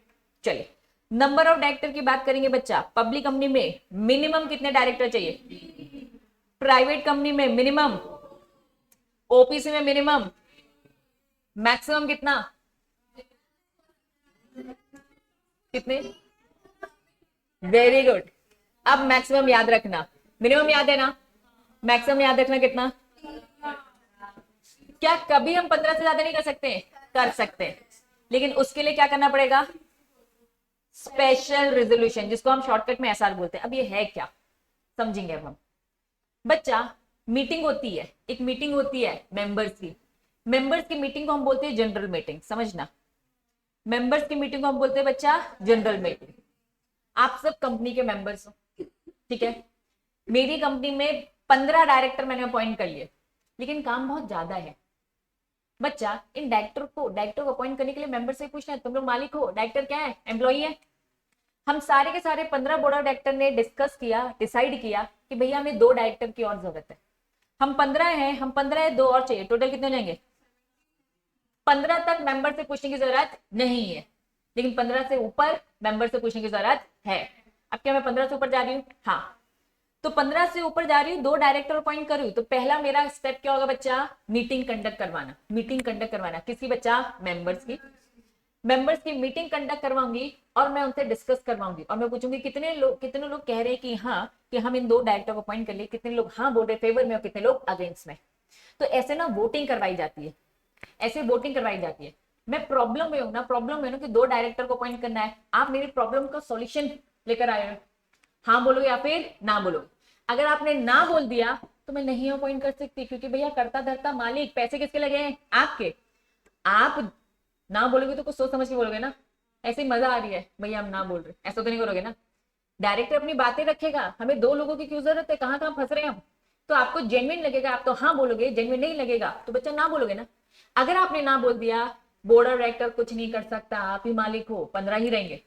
हाँ बोल दिया तो आप बोर्ड ऑफ डायरेक्टर 2 को अपॉइंट कर सकते। क्लियर है? अब जो ये वोटिंग होती है, ये वोटिंग ना 2 टाइप की होती है। वोटिंग कितने टाइप की होती है बच्चा? 2 टाइप की होती है, समझना। Very very very important, company law में ये वर्ड्स बहुत ज्यादा यूज होंगे। एक होता है ऑर्डिनरी रेजोल्यूशन, एक होता है स्पेशल रेजोल्यूशन। अभी आपको मैंने यहाँ पे स्पेशल रेजोल्यूशन दिखाया। रिजॉल्व, रिजॉल्व मतलब क्या? प्रॉब्लम को सॉल्व करना, है ना। मेरी प्रॉब्लम है, मुझे 2 लोग को अपॉइंट करना है, आप मेरी प्रॉब्लम को रिजॉल्व करोगे। तो एक होता है स्पेशल और एक होता है बच्चा ऑर्डिनरी। एक होता है ऑर्डिनरी, जैसे शॉर्टकट में मैं ओआर बोलूंगी, ठीक है बच्चा। ऑर्डिनरी क्या होता है समझना। ऑर्डिनरी मतलब simple majority. What do mean by majority बच्चा? 51। 51। मैंने बोला कि कितने लोग कह रहे हैं कि कल मैं टेस्ट करवा दूं। कल जो मैंने आज पढ़ा है, कितने लोग कह रहे हैं कि भैया टेस्ट कराओ, तो वोटिंग होगी। तो मेजोरिटी कैसे जीतेगा? एक 49 होगा और एक क्या होगा? 51। तो लॉ में लिखा रहता है, लॉ में लिखा रहता है कि भैया इस बात के लिए जब डिस्कशन होगा तो उसमें हमें कितने मेंबर्स की वोटिंग चाहिए? 51%। उसे टेक्निकल वर्ड में क्या बोला जाता है? ऑर्डिनरी रेजोल्यूशन पास होना। क्या ये बात समझ में आ गई? जो हम बात डिस्कस करने आए हैं उसके लिए मुझे कितने लोगों की वोटिंग चाहिए? 75। तो इसके लिए मुझे वोटिंग कितनी चाहिए? 75% की। उसे टेक्निकली क्या बोला जाता है? Special resolution. क्या ये बात समझ में आ रही है? फॉर एग्जाम्पल क्लास में बैठे मेंबर, ठीक है, 51% ने अगर हाँ बोल दिया तो मान जाएंगे, दैट वाज ओवर। लेकिन बोर्ड ऑफ डायरेक्टर को अपॉइंट करने के लिए क्या लिखा है? मान लो 51% हाँ बोलते हैं, क्या मैं अपॉइंट कर लूंगी? नहीं, क्योंकि मुझे कितने लोग यहाँ चाहिए थी? मुझे 75% फेवर में चाहिए, तब मैं अपॉइंट करूंगी। मतलब कि 75% से एक वोट कम हो जाएगा, नहीं अपॉइंट कर पाऊंगी। It's a rule. क्या ये बात समझ में आई? अब कौन चेक कर रहा है? कोई नहीं चेक कर रहा बच्चा। सीएस का काम है ये पूरी मीटिंग अटेंड करना, उसकी मिनट्स बनाना। मिनट्स क्या होती है? मीटिंग में जो समरी। और किसको सबमिट करना? आरओसी को। किसको सबमिट करना? आरओसी को। लेकिन सीएस तो मिला हुआ है डायरेक्टर के साथ, तो कुछ पता ही नहीं चल रहा है ना। तो जितनी बड़ी कंपनी उतने ज्यादा सीएस होंगे, तो बाहर का सीएस जो प्रैक्टिसिंग वाला है वो ऑडिट करेगा, चेक करेगा। अब वो उसको भी पैसे खिला दिए तो बच्चा फिर सारे काम हो जाएंगे तुम्हारे, ठीक है। अब उसको भी पैसे खिला दूंगा। क्या ये बात समझ में आई? अब बच्चा जहां कहीं भी स्पेशल आएगा, दैट मीन्स वोट में कितने फेवर चाहिए? 75। ऑर्डिनरी रेजोल्यूशन आएगा मतलब 51। याद रहेगा? पूरे लॉ में बार बार नहीं बताएंगे, वो कहेंगे भैया समझ चुके हो, ऑर्डिनरी लिख दिया जाएगा मतलब 51, स्पेशल लिख दिया जाएगा मतलब 75। ठीक है, अब आ जाओ रीड करते हैं। टोटल कितने डायरेक्टर? मैक्सिमम कितने? 15। If a company want to appoint more than 15 director, it can do so after passing। क्या पास करना है? मतलब कितने लोगों के यहाँ चाहिए? ये लोग कौन है? कंपनी बैठे मेंबर्स। क्लियर है? एग्जामिशन दे दी, किसको दे दी? ये सरकारी कंपनी कौन सी है जिसमें सरकार का कितना पैसा लगाओ? 51। ये लॉ किसने बनाए? पार्लियामेंट में कौन बैठे हैं? मोदी जी के लोग बैठे हैं और भी दूसरे लोग बैठे हैं, ठीक है। तो पार्लियामेंट में लॉ पास होता है। इन्होंने कहा भैया हमने लॉ बनाया ना, हम पे नहीं लगेगा, हम पे लगने वाला नहीं है। मतलब गवर्नमेंट कंपनी को अगर अपने 15 से ज्यादा बोर्ड ऑफ डायरेक्टर बढ़ाने, तो इन्हें मेंबर से पूछने की जरूरत नहीं, क्योंकि मेंबर कौन है? सरकार ही है ना। सरकार तो हाँ बोली देगी ना। तो बोले क्यों फॉर्मेलिटी करो, जरूरत लग रही है ना, बिना पूछे क्या कर दो? सॉरी, डायरेक्टर्स बढ़ा दो। क्योंकि भैया आप हम ही से पूछोगे, हमारी तो हाँ ही है, जितना अच्छा काम हो तो अच्छा ही है। चलिए, सेक्शन 8 कंपनी कौन सी है? Charitable, social welfare. इन्होंने कहा भैया सोशल वेलफेयर के लिए जितने ज्यादा डायरेक्टर चाहिए, अच्छी बात है, बार बार मेंबर से पूछने की जरूरत नहीं है। लेकिन बाकी सारी कंपनी को, चाहे वो पब्लिक हो चाहे वो प्राइवेट हो, पूछने की जरूरत है। किसको नहीं पूछना है? गवर्नमेंट कंपनी और क्लियर है बच्चा? पब्लिक कंपनी है वो, लेकिन क्या उसके पास 75% है? मेंबर से तो पूछना पड़ेगा। मान लो मैं कह रही उसके पास 40 है, लेकिन बाकी की तो पूछने पड़ेंगे, मीटिंग करवानी ही पड़ती है। सीएस का काम यही है। डायरेक्टर को तो कुछ पता नहीं होगा, 2 और अपॉइंट करके लेकर आ जाएगा, ऐसे ही करेगा ना। तो सीएस क्या बोलेगा? अरे रुको यार, मेंबर से तो पूछो, लॉ है, मेंबर की मीटिंग कराओ, नोटिस दो उसको। मेंबर को कैसे सपना आएगा? नोटिस देना, नोटिस भी बनाना पड़ेगा आपको, प्रॉपर नोटिस ड्राफ्ट करने पड़ेंगे, उनके भी रूल्स रेगुलेशंस होते हैं। ड्राफ्टिंग एक सब्जेक्ट है तुम लोग का, सारी चीजें ड्राफ्ट करना सिखाई जाएगी। क्या होता है? सारी चीजें कॉपी पेस्ट से होती है, सारी चीजें कॉपी पेस्ट से होती है, ठीक है। लेकिन यहाँ जब सीएस का जब टेस्ट होगा, तो यहाँ लिखना है, प्रैक्टिकली काम करोगे तो कॉपी पेस्ट करना, फॉर्मेट बने हुए सब। फाइनल में मिनट्स बनाओगे, आएगा एग्जाम में आता है मिनट्स बनाना, एग्जाम में आता है रिजोल्यूशन। ये ORSR कर रहे हो ना, ये भी बनाना होता है, मिनट्स भी बनाना होता है, नोटिस भी बनाना होता है। पूरा एक प्रोफेशनल में सब्जेक्ट है, उस सब्जेक्ट का नाम है ड्राफ्टिंग। नाम ही ड्राफ्टिंग, मतलब ड्राफ्ट करना है, सारी चीजें बनाना है, क्योंकि बीइंग अ सीएस आपको बनना चाहिए, ठीक है। चलिए फिर बच्चा, हाँ बच्चा, रेसिडेंट, रेसिडेंट वर्ड का मतलब क्या था? रिसाइड कर रहा हो, रह रहा हो। 180, 182, 182। Every company shall have at least, एक फॉरनर बंदा डायरेक्टर बन सकता है। हाँ, 15 डायरेक्टर टोटल। मेरी आईटेक्स में कितने डायरेक्टर है? 15। इन्होंने कहा प्लीज भैया एक तो रिसाइड इन इंडिया होना चाहिए, क्योंकि बच्चा डायरेक्टर कौन है? जो कंपनी में आकर कंपनी को देखे ना, जब वो रह नहीं इधर रहा है तो आएगा कैसे? क्या फॉरेनर डायरेक्टर बन सकता है? हाँ। क्या फॉरेनर डायरेक्टर बन सकता है? हाँ। बस कंडीशन क्या है? रिसाइड होना चाहिए, रेसिडेंट होना चाहिए। लेकिन रेसिडेंट होने के लिए सच पर्सन हम कैलकुलेट करेंगे, स्टे इन इंडिया मिनिमम कितना? 182। हम पिछले साल का रिकॉर्ड देखेंगे, आप इंडिया में कितने कितने टाइम तक रुके हो। 182 डेज हो तो हमारे हिसाब से आप रेसिडेंट हो, पूरे साल रुकने की जरूरत नहीं है। क्या ये बात समझ में? हर कंपनी, मतलब रिलायंस कंपनी में एक बोला है, एक बोला है, एक से ज्यादा भी तो हो सकते हैं, पूरे के पूरे 15 रेसिडेंट हो सकते हैं ना, क्या फर्क पड़ रहा है? इन्होंने कहा लेकिन पूरे के पूरे फॉरनर बाहर नॉन एनआरआई का फुल फॉर्म क्या होता है? सारे के सारे एनआरआई नहीं होंगे, एक मिनिमम एक तो रेसिडेंट रखिए। क्या ये बात समझ में आई? पब्लिक कंपनी में मिनिमम डायरेक्टर कितने? 3। इन्होंने कहा भैया एक तो रेसिडेंट रखना, एक तो रेसिडेंट रखना, बाकी 2 एनआरआई रख सकते, कोई दिक्कत नहीं है। सिटीजन बोला क्या? सिटीजन क्या होता है? बर्थ जिसका यहाँ पर, और रेसिडेंट मतलब कि बस रहना। एक फॉरनर यहाँ पे रह रहा है, पिछले पिछले 2 साल से रह रहा है, तो भैया हम पिछले साल का बस देखेंगे ना 182 डेज, तो रिसाइड है कंपनी में, रेसिडेंट कहलाएगा। क्लियर है? चलिए।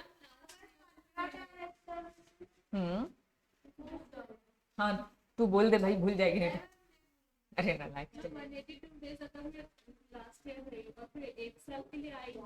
हाँ, तो अभी अभी जैसे इस साल तुम देखोगे तो हम तुम्हारे 21 देखेंगे, तुम इसके लिए रेसिडेंट, फिर 2023 में तुम रेसिडेंट नहीं हो, तुम्हें हटाया जाएगा फिर। हाँ हाँ हटाया ही जाएगा, लेकिन अगर दूसरा डायरेक्टर है जो रेसिडेंट है तो फिर नहीं हटाया जाएगा, क्योंकि हम क्या कह रहे हैं, कोई एक रहे, जरूरी थोड़ी ना तुम ही रहो, तुम्हारा दूसरा डायरेक्टर अगर रेसिडेंट है तो फिर नहीं हटोगे। ठीक है? कंपनी में कोई भी एक रेसिडेंट होना चाहिए, कोई भी एक रेसिडेंट होगा तो भी काम चल जाएगा। मैं कह रही 15 में से एक ही रेसिडेंट, पूरे 14 के 14 बाहर ही रह रहे, चल जाएगा। एक साल कोई और रेसिडेंट था, दूसरा था, भैया तुमने आपस में एग्रीमेंट कर लिया, बारी बारी से रह रहे हो, मर्जी है। ठीक है? चलिए, जो कुछ भी पढ़ा बच्चा, जो कुछ भी पढ़ा सब लिखा हुआ है। पहला, द कंपनी क्या बचा? एक आर्टिफिशियल पर्सन, इसे मैनेज कौन? अच्छा तेरा एक डाउट था ना बेटा, भूल गई। अच्छा अच्छा, चलो। मैनेज बाय बच्चा ह्यूमन बीइंग, मैनेज करने वाला इंसान होना चाहिए, वो भी आर्टिफिशियल बॉडी। कंपनी का खुद का वैसे ही दिमाग नहीं है, और बच्चा बैठा दिया उसमें एक और कंपनी, कहां से दिमाग लगाएगा? 2 आर्टिफिशियल बॉडी, तो मैनेज करने वाला हमेशा ह्यूमन बीइंग। जो चलाता है बच्चा उसे हम बोलते हैं बोर्ड ऑफ डायरेक्टर, जो कंपनी को रन करता है वो बोर्ड ऑफ डायरेक्टर होता है। कलेक्टिवली इनको क्या बोलते हैं बच्चा? बोर्ड बोलते हैं। सेक्शन 2 का सब क्लॉज बच्चा 10 क्या बोलता है? क्या लिखा है? सॉरी, सब सेक्शन 10 क्या बोलता है? बोर्ड ऑफ डायरेक्टर को हम बोर्ड भी बोलते हैं, कहीं कहीं शॉर्टकट में बोर्ड लिखा होता है, उनका मतलब बोर्ड ऑफ डायरेक्टर्स ही होता है। ठीक है? चलिए बच्चा, हाँ सेक्शंस थोड़े पूछे जाते हैं, ठीक है, लेकिन पहले कॉन्सेप्ट में जाओ। पहला फोकस क्या है? कॉन्सेप्ट। फर्स्ट डे से सेक्शन मत याद करना, पहले की कॉन्सेप्ट घुसा लो, फिर जब कॉन्सेप्ट घुस जाएगा तो धीरे धीरे सेक्शंस भी। ठीक बच्चे, ये तो कम है 470 है ना सेक्शन, पूरे पूरे दे दिए क्या? आगे चलकर और आएंगे, बहुत ज्यादा है। चलो, कलेक्टिव बॉडी है, collectively director of the company. ठीक है बच्चा, जो डायरेक्ट कंट्रोल सुपरवाइज करते हैं कंपनी को अफेयर्स को। ठीक है? सेक्शन कौन सा बच्चा? 149 क्या बोलता है? Board of director every company consist individual, individual कौन? हमेशा इंसान, ह्यूमन बीइंग होना चाहिए। एवरी कंपनी मिनिमम 3 डायरेक्टर, किसमें? पब्लिक में। 2 डायरेक्टर किसमें? प्राइवेट में। 1 डायरेक्टर किसमें? 1 पर्सन कंपनी। मैक्सिमम कितने? 15 से ज्यादा कर सकते हो, बट कंडीशन स्पेशल रेजोल्यूशन, मतलब 75% की वोटिंग। चलो, स्पेशल रेजोल्यूशन लगेगा, रिस्ट्रिक्शन ऑफ द मैक्सिमम। इन्होंने क्या बोल दिया? बस सेक्शन 8 लिखा है, गवर्नमेंट नहीं लिखा है, लिख दो बच्चा, गवर्नमेंट नहीं लिखा है, लिखना भूल गए हैं। लास्ट वाला पॉइंट, हर कंपनी में एटलीस्ट एक डायरेक्टर स्टे इन इंडिया, जिसको हम बोलते हैं रेसिडेंट।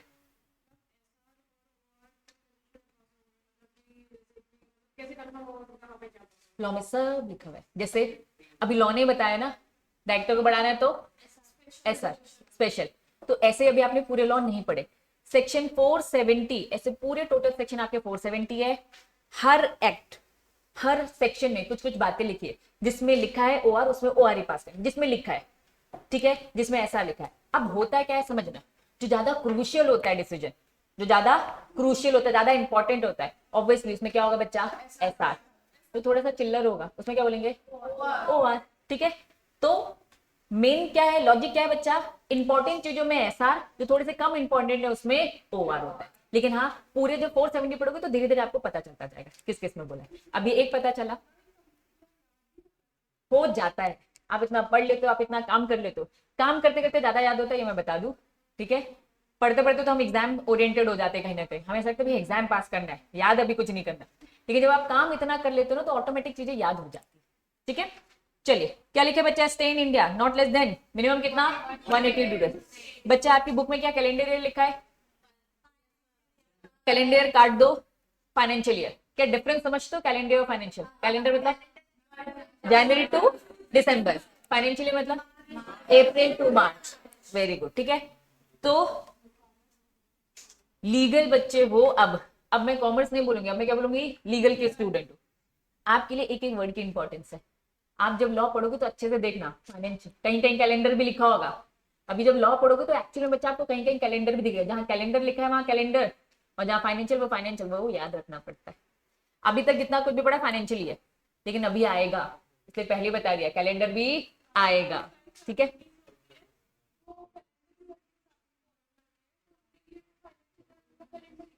हाँ नहीं बता रही मैं, होता क्या है बच्चा, मल्टीनेशनल कंपनी से बात करो, हर कोई थोड़ा ना फाइनेंशियल कर रहा है, हर कोई थोड़ा ना कर रहा है। सारे देश के एक दूसरे से इतने अच्छे से है ना फेमिलियर है क्या कि एक दूसरे की बात मानते हैं। कुछ बाहर की कंपनीज है जो कि कैलेंडर ईयर फॉलो करती है, ठीक है। अगर अगर हमें वहां पे हमारा अगर कुछ है कंसोलिडेट, कंसोलिडेट समझते हो, कंसोलिडेट बैलेंस शीट वगैरह बनाई होगी ना, बनाई है कंसोलिडेट। अच्छा अभी किया नहीं, मतलब मेरे ख्याल से तुम लोगों ने शायद बनाना नहीं सीखा होगा, सीखोगे, ठीक है। कंसोलिडेट होता है दो कंपनी की मर्ज कर कर, तो समझ लो आपकी कंपनी बाहर है, वहां कैलेंडर ईयर चलता है, और आप यहाँ पे क्या चल रहे हो, फाइनेंशियल ईयर। यहाँ पे आप डेटा कहाँ से लिखोगे, मार्च से लेकर सॉरी अप्रैल से लेकर मार्च तक, और वहां पे भैया जनवरी टू दिसंबर का। तो क्या होता है कि जो भी दो कंपनी जो यहाँ पर भी और एक दूसरे ऐसे देश में दूसरा फाइनेंशियल सॉरी कैलेंडर फॉलो कर रही है, तो उसके लिए हम क्या करते हैं बच्चा, आरओसी को, गवर्नमेंट को एक रिक्वेस्ट भेजते हैं कि हमें थोड़ा सा सेम सेम रखना है, या तो उनका देश मान जाए या तो हमारा, तो दोनों दोनों उस हिसाब से आरओसी को रिक्वेस्ट भेजेंगे। आरओसी फिर अलाउ कर देगा कि भैया आपको फाइनेंशियल की जरूरत नहीं है, आपको कैलेंडर की, तो उनको फिर दो टाइप की बनानी पड़ती है, उनके हिसाब से कैलेंडर भी और इंडिया के हिसाब से फाइनेंशियल भी। तो ये बनाते हैं वो भी, ज्यादा काम, क्योंकि आपने अपना एक्सपेंड कर रखा है ना बिजनेस, तो फिर ज्यादा काम भी करना पड़ेगा, ठीक है। मार्क हो गया बच्चा, ज्यादा हो गया क्या, एक ही घंटा रखूं क्या तुम लोग की क्लास? अच्छा आज के हिसाब से, चलो यहां तक चीजें समझ में आ गई। नेक्स्ट क्लास में क्या पढ़ेंगे, अपॉइंटमेंट ऑफ डायरेक्टर। एक पॉइंट और है, क्या है इसमें पॉइंट, अच्छा ये पॉइंट रह गया, इसमें दिख क्यों नहीं रहा है? हाँ नहीं नहीं मैं तो नहीं, तो मैं तो भैया मैं कंटिन्यू 3-4 घंटे पढ़ा सकती हूँ, बस तुम लोग को हिम्मत दिखानी पड़ेगी, क्योंकि यहाँ पढ़ा के मैं तुरंत वहां जाऊंगी ना, फिर दोबारा आऊंगी ना यहाँ कौन सा पॉइंट छूट गया देखा ना, अच्छा उसी में एक छोटा सा पॉइंट था। ओके बच्चा सॉरी ये स्किप हो गया मेरी बुक से, है ना। एक लास्ट पॉइंट है बच्चा, क्या लिखा है, रीड करो। सेक्शन 149 का 1 रिक्वायर्स क्या लिखा है, certain class of prescribe, prescribed आ गया मतलब सीजी ने प्रिस्क्राइब करके रखा है, ठीक है, कि कौन सी बड़ी कंपनीज की लिस्ट है जिसमें टर्नओवर, पेडअप ये सब देखा जाता है, ठीक है। वो प्रिस्क्राइब कंपनी में क्या होना चाहिए, एटलीस्ट एक विमेन डायरेक्टर। ये नया ही आया है, मतलब अभी नहीं आया है, टाइम हो गया है, लेकिन बच्चा ये विमेन डायरेक्टर आपको अपॉइंट करना पड़ता है। होता क्या है बच्चा, जितनी बड़ी कंपनी वहां पे स्टाफ है, तो मेल भी और बच्चा फीमेल भी है, तो फीमेल का भी एक रिप्रेजेंटेटिव होना चाहिए जो कि बोर्ड ऑफ डायरेक्टर में बैठे, इसीलिए विमेन डायरेक्टर्स को भी अब कंपलसरी आपको अपॉइंट करना। लेकिन क्या सारी कंपनीज में नहीं, जो प्रिस्क्राइब्ड कंपनी है, जो प्रिस्क्राइब कंपनी है, ठीक है।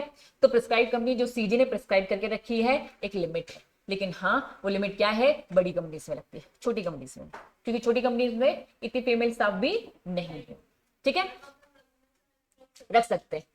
अगर लॉ ने बोला है प्रिस्क्राइब कंपनी, उनको कंपलसरी रखना है, अदरवाइज नॉर्मली भी तो रख सकते हैं। अब जैसे शाहरुख खान की एक कंपनी दिखाई थी, प्राइवेट कंपनी, एक शाहरुख खान था डायरेक्टर, दूसरा उसकी वाइफ, तो रख सकते हैं, ऑप्शन तो है हमेशा से, ठीक है। चलिए तो बच्चा अब मैं यहाँ पे आपको रोक रही हूँ क्योंकि ज्यादा ना हो जाए, लेकिन धीरे धीरे इसे हम 1.5 घंटा करेंगे, ठीक है। तो चलो आज की सभा समाप्त करते हैं।